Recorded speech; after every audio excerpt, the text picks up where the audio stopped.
विद्यार्थी मित्रांनो, सह्याद्री ट्युटोरियल्स मध्ये तुमचं स्वागत आहे।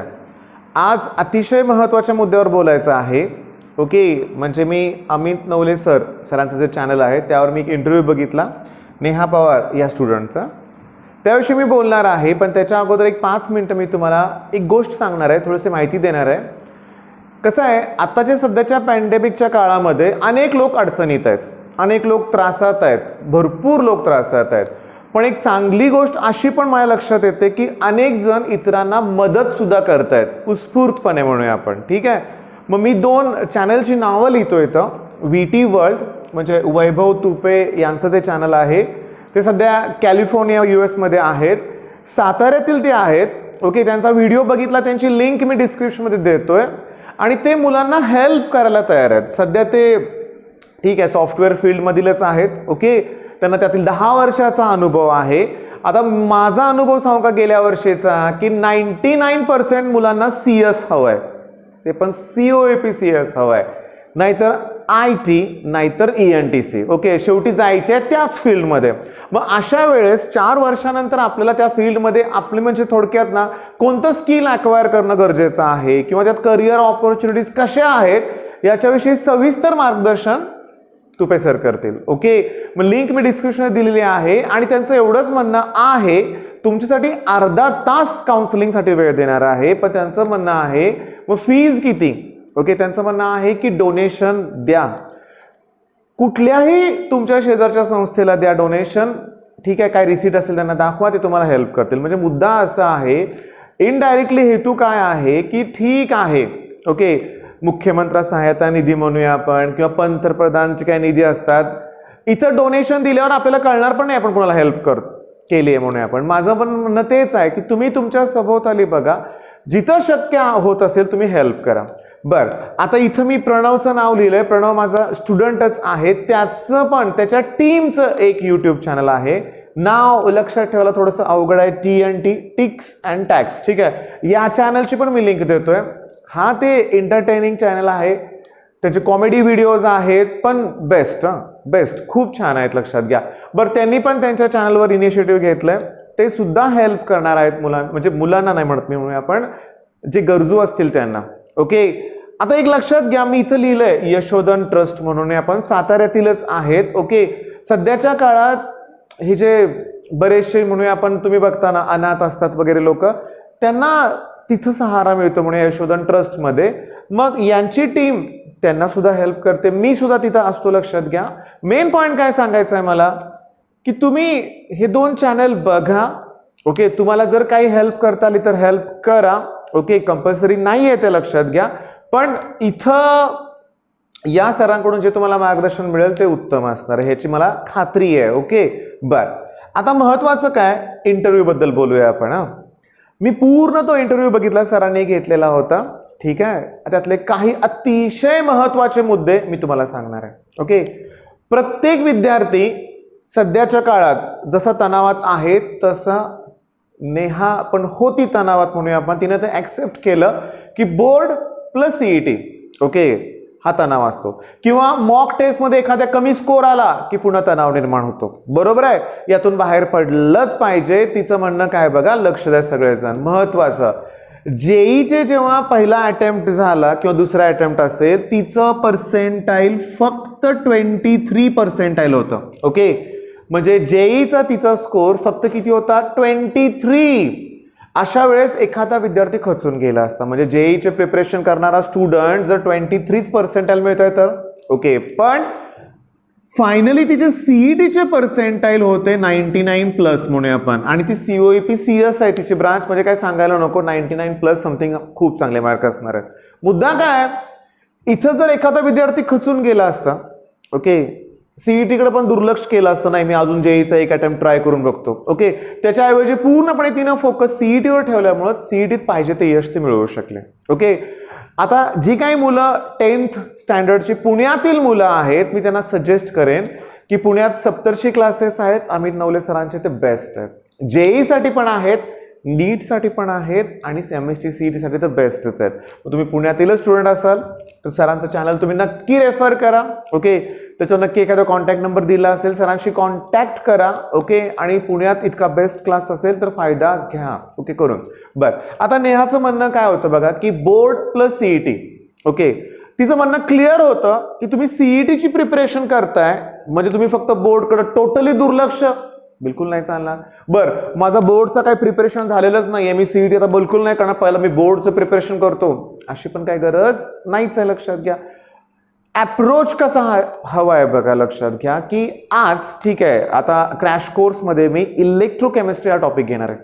इलेक्ट्रोकेमिस्ट्री पहिली गोष्ट सीईटीला, आता बघा मी इलेक्ट्रोकेमिस्ट्री बद्दल थोडंसं सांगतोय. पहिली गोष्ट इलेक्ट्रोकेमिस्ट्रीचे सीईटीत 3 क्वेश्चन तर हमखास आहेतच. ओके, पण बोर्डमध्ये 7 मार्काला आहे. ठीक आहे, आता 2020चं जर बघितलं आपण, 2020चं म्हणूया आपण, तर त्या पेपरमध्ये लक्षात घ्या की स्टँडर्ड ईएमएफ ऑफ सेल याच्यावरती न्यूमेरिकल्स आलेत ऑलमोस्ट 4 मार्काला, 4 किंवा 3 मार्काला, 2 न्यूमेरिकल्स कन्सेप्ट, एकाच कन्सेप्टवर. तुम्ही चेक करा 2020चा केमिस्ट्रीचा पेपर. पण मला काय म्हणायचं आहे, मग तुम्ही जर सीईटीसाठी जेव्हा न्यूमेरिकल्सची प्रिपरेशन करताय तेव्हा आरामात ही कन्सेप्ट होऊन जातेच ना आपली. म्हणजे फार वेगळं, दोन्ही एक्झाम टोटली वेगळ्या आहेत बरं का. प्रेझेंटेशन सीईटीत कसं आहे, तुम्हाला पटकन करायचं आहे, बोर्डला प्रेझेंटेशन इम्पॉर्टंट आहे, पण होऊ शकतं ना, होऊ शकतं. आता इलेक्ट्रोकेमिस्ट्री टॉपिकचं एक्झाम्पल जर घेतलं आपण तर थेरी क्वेश्चन्स कुठले आहेत, डेरिव्हेशन्स किती आहेत, नाही आहे त्याच्यात. लक्षात घ्या केमिस्ट्री आहे, मग काय असणार आहे, लॉज असतील, कोहलार्श लॉ आहे त्याच्यात, बरोबर आहे, फॅराडेज लॉ वरती न्यूमेरिकल्स असतील. ओके, अजून काय ना सांगा बघू, डायग्राम असणार आहेत त्याच्यात. ठीक आहे, पण मेन काय, न्यूमेरिकल्स. 7 मार्काचा टॉपिक आहे, न्यूमेरिकल्स महत्वाचे आहेत ना, आहेत ना, सांगा बघू. म्हणजे तुम्हाला काय करायचं आहे की केमिस्ट्रीचं जर एक्झाम्पल घेतलं आपण, आता मी तुम्हाला सांगतो गेल्या वर्षी ना सोल्युशनमध्ये ना, ओके, मोलॅरिटी ही कन्सेप्ट होती. बोर्डच्या प्रिपरेशनला कसं असतं माहिती आहे का, केमिस्ट्री म्हणलं की डायग्राम, डेफिनेशन, डिस्टिंग्विश असले प्रश्न असतात. डायग्राम खूप असतात, डेफिनेशन पण असते, डिस्टिंग्विश पण असतात. लक्षात घ्या. ओके, मेन पॉइंट काय, मग सीईटीला यातलं काय येऊ शकतं, डेफिनेशन्स विचारलेत. 2016चा पेपर बघितला तर मोलॅरिटी इज आणि खाली मोलॅरिटीची डेफिनेशन दिले. बर, जेव्हा तुम्ही बोर्डसाठी न्यूमेरिकलची तयारी करता साहजिक काय फॉर्म्युले करणार नाही, सांगा बघू, करणारच आहे. मग फॉर्म्युले पण विचारले जातात. तुम्हाला माहिती आहे सेल कॉन्स्टंटचा फॉर्म्युला, सेल कॉन्स्टंट म्हणजे L/A चा फॉर्म्युला असतो. के म्हणजे कंडक्टिव्हिटी, स्पेसिफिक कंडक्टन्स, त्याचा फॉर्म्युला सीईटीत विचारलाय. ती एमसीक्यू आलेली आहे, PYQs मध्ये आहे तो क्वेश्चन. काय फॉर्म्युला आहे, 1/R L/A. बर, सीईटी साठी लक्षात घ्या युनिट्स विचारतात. ओके, मी काय म्हणतो, करा ना डेफिनेशन्स करा, बोर्डची प्रिपरेशन पण होणार आहे, सीईटीची पण होणार आहे. ओके, आता डायग्राम ही जरा वेगळी कन्सेप्ट आहे, पण हे झालं केमिस्ट्रीचं म्हणूया आपण. फिजिक्स, आता तुम्ही म्हणाल फिजिक्समध्ये तर डेरिव्हेशन्स केलेच पाहिजेत ना. अरे केमिस्ट्रीमध्ये 12 ते 15 मार्काला न्यूमेरिकल असतात, फिजिक्समध्ये उलट 36 मार्कला असतात. म्हणजे जेव्हा सीईटीसाठी जेव्हा तुम्ही एखादा टॉपिक करणार ना, डेरिव्हेशन मध्येच मुलं वेळ घालवतात खूप. हा केली पाहिजेत, लिहायला जमलंच पाहिजे. अरे पण छोटे क्वेश्चन्स आहेत. ओके, न्यूमेरिकल्स वरतीच फोकस ठेवा मी तर म्हणतो. लक्षात घ्या का, कारण एक छोटासा मी तुम्हाला पॉइंट क्लिअर करतोय. थोडंसं बघा की आपण ना 10th स्टँडर्ड पासून सुरुवात करूया. 10th स्टँडर्ड पासून जर 10th स्टँडर्डला जर बघितलं तर सायन्सच्या पेपरमध्ये 100 मार्काचं टोटल प्रॅक्टिकलचं पकडून म्हणूया आपण, फक्त एकच न्यूमेरिकल येतं सायन्स 1 मध्ये. ओके, तुम्ही आता हे बघताय फिजिक्सचा पेपर 36 मार्क्सला न्यूमेरिकल्स आहेत बघा, ऑलमोस्ट 50%. आणि इंजिनिअरिंगला जर गेला तुम्ही, जाणार आहे आपण बरेच जण, लक्षात घ्या. आता अप्लाइड मेकॅनिक्स सारखा सब्जेक्ट जर घेतला तर बाळांनो त्यात सगळे न्यूमेरिकल्सच आहेत. आता माझ्या वेळेचं सांगतो, लक्षात घ्या. मग आमच्या वेळेस 100 मार्क्सच्या पेपरमध्ये नाही म्हणलं तर 70 ते 80 मार्काचे न्यूमेरिकल्स असायचे. आता पेपर पॅटर्न बदललेला आहे, ऑनलाईन एक्झाम आहे, 50 मार्काचं काही ठिकाणी 60, युनिव्हर्सिटी प्रमाणे चेंज आहे. पण मेन पॉईंट तोच आहे, तुम्ही बघा ना न्यूमेरिकल्सचं वेटेज वाढतच जाणार आहे. त्यामुळे तुम्ही आता माझं सजेशन आहे तुम्हाला, कुठलाही टॉपिक आहे ना तुम्ही एक हे ठेवा, म्हणजे काय म्हणूया आपण, बघा एक क्रम म्हणूया आपण.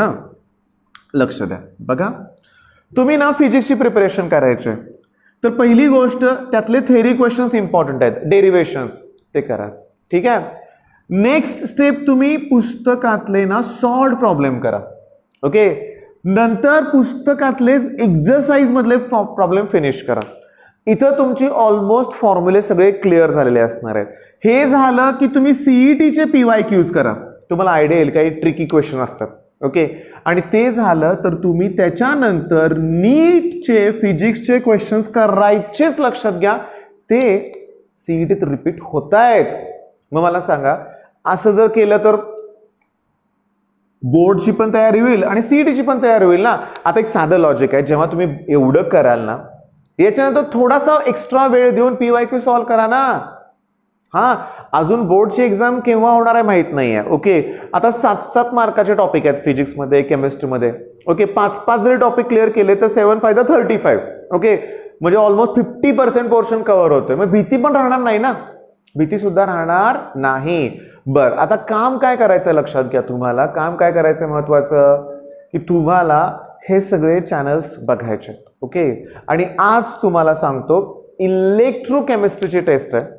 ओके, क्रॅश कोर्सच्या मुलांबरोबर तुमच्यासाठी पण टेस्ट आम्ही अरेंज केलेलीच आहे. नेहमीप्रमाणे यशच्या टेस्ट असतात, त्याचबरोबर कार्तिक दादाच्या पण टेस्ट आहेतच. लिंक आम्ही डिस्क्रिप्शनमध्ये प्रोव्हाइड करतोय. इंटरव्ह्यू बघा बाळांनो, बघा. मी तुम्हाला सांगतो, टॉपर्सचा इंटरव्ह्यू कुठल्याही चॅनलवर आला, अलगेश सरांनी घेतला, निशांत सरांनी घेतला किंवा अमित नवले सरांनी घेतला, पहिला मी तो बघतो. ओके, कारण खरोखर ना बरं का बाळांनो, त्यातून बऱ्याचशा गोष्टी शिकायला मिळतात सिरियसली. त्यामुळे तो हा पूर्ण बघा, यांच्याशी कॉन्टॅक्ट करा. ओके, आत्ता राहू दे म्हणून आपण, पण चॅनलला सबस्क्राईब करून ठेवा, की जेणेकरून फ्युचरमध्ये तुम्हाला नक्की ते सर तुम्हाला हेल्प करतील. साताऱ्यातील मगाशी बोललो तुम्ही, साताऱ्यातच त्यांचं गाव आहे, ते तुम्हाला नक्की हेल्प करतील. किंवा त्यांच्या चॅनलवर काही बेस्ट व्हिडिओ पण आहेत. अभ्यासातून कंटाळा आला तर TNT टिक्स अँड टॅक्स आहेच, त्याच्यावरची व्हिडिओ बघा. खरोखर प्रयत्न चांगलाच केलाय मुलांनी, लक्षात घ्या. माझेच स्टुडंट आहेत म्हणून आपण सपोर्ट त्यांना पण द्या. ओके, तुमच्यासारखे स्टुडंट आहेत, बरोबर आहे. मग चला, आजचं टार्गेट आहे इलेक्ट्रोकेमिस्ट्री. जसं हे फिजिक्स मी सांगितलं तसंच करा. इलेक्ट्रोकेमिस्ट्रीचे डायग्राम, डेफिनेशन या गोष्टी सगळ्या करा. फॉर्म्युले सगळे क्लिअर करा. टेक्स्टबुक मधले सगळे प्रॉब्लेम सॉल्व्ह करा. ओके, आणि टेक्स्टबुक मधला प्रत्येक प्रॉब्लेम PYQ आहे, तेच रिपीट होणार सीईटीत. टेक्स्टबुक मध्ये जे 4-5 MCQs दिलेत त्या पण इम्पॉर्टंट आहेत. ओके, मग ह्या गोष्टी पण त्या पुरेशा नाही आहेत, कमी आहेत, लक्षात घ्या. आम्ही तुम्हाला सांगितलंय की विद्यालंकारचं बुक आहेच बहुतेक मार्केटमध्ये, तुम्ही बुक करून ठेवू शकता. ऑर्डर घ्या पुन्हा, म्हणजे जेव्हा कुरिअर वगैरे सेवा सुरू होती तुम्हाला ते पुस्तक मिळेल, बेस्ट ठरणार आहे. ठीक आहे मित्रांनो, मग बेस्ट ऑफ लक, धन्यवाद.